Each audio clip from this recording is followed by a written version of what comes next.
14 فروری ورلد ریډیو ډے نن په ګرد نړۍ کې د ریډیو نړیوال ورځ مانځل شي. کال 2010 کې سپین د دې ورځې د مانځلو تجویز وړاندې کړی وو، خو د فروری په 14 نیټه کال 2012 کې دا ورځ په لومبي ځل مانځل شو چې مقصد یې خلکو ته د ریډیو ارزښت او افادیت په ډاګه کول دي، ولی چې د ابلاغ ذرایعو کې ریډیو د ملا د تیر حیثیت لري. 14 فروری کال 1946 کې د ملګرو ملتونو د ریډیو آغاز شوی وو او د اقوام متحده جنرال اسمبلی د سماجی فلاح و بهبود او د مجموعي معیار زندګۍ د ښه کولو لپاره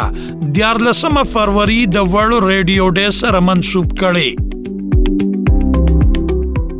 د ملګرو ملتونو تر مخه ټوله دنیا کې تقریبا 440 ریډیو سټیشنې خپل 15 اربه اوریدونکو ته 40 غنټې نشریات وړاندې کوي. خو ولې انسایکلوپیډیا اف دی نیشنز کې د CIA د ورلد فیکټ بک د اعداد و شمار نه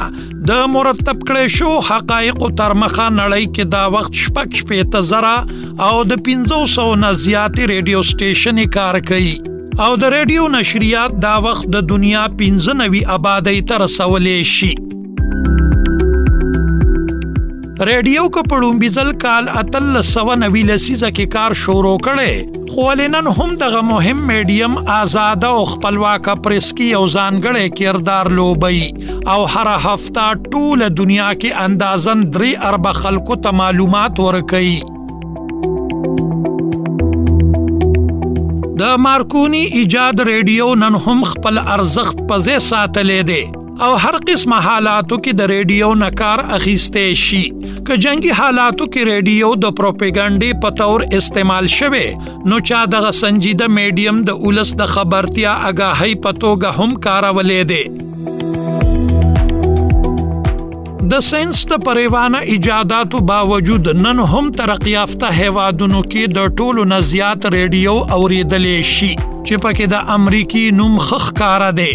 دغه هیوادونو تیز رفتار ژوند کې صرف ریډیو هغه یوازنۍ ذریعہ ده د کومې لوجې چې زر تر زر معلوماتو ترسایي ممکنه جوړیږي.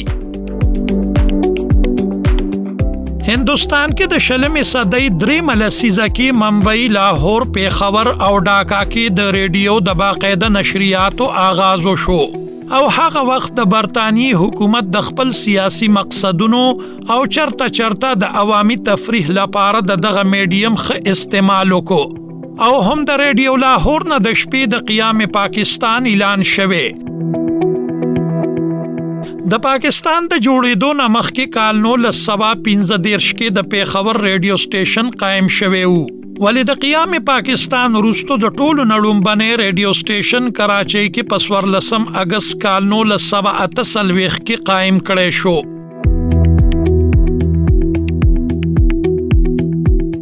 تاریخ لیکلی چې یو زمانہ داسې هم وا چې د ریډیو لپاره بلیسنس ترلاسه کولې شو.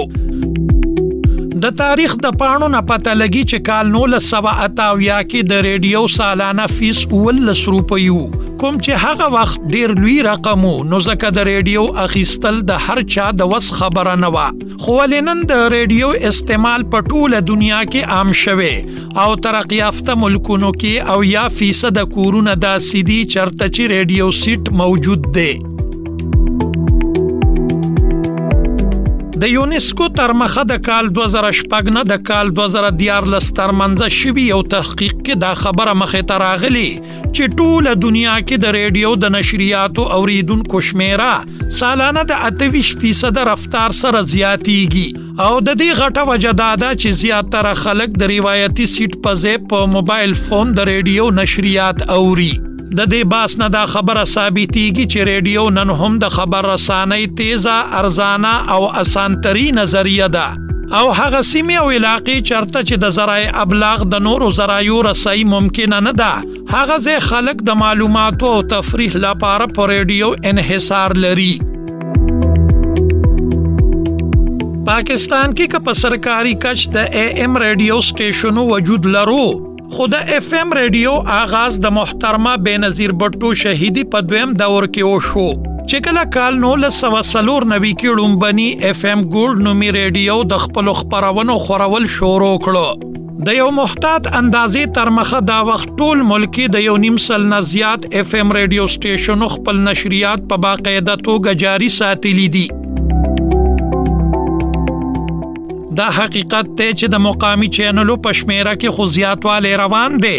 لیکن د کمرشلیزم په ځغل کې اف ام ریډیوز د خپل بنیادی ذمہوارو او کردار نه محرومه په نظر راځي. کوکته شینو د دې سنجیده میډیم تعلیمي او تدریسي لحاظ سره کردار اوس هغه رنګ نه دی پاتې شوی سرنګ چې مخکې وو، خو ولې د دې په نسبت د ریډیو پاکستان تقریبا 1 سرکاري ریډیو سټیشن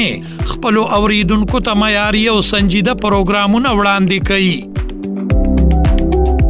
د ریډیو پښتونخوا مردان لپاره افضل خان مومن.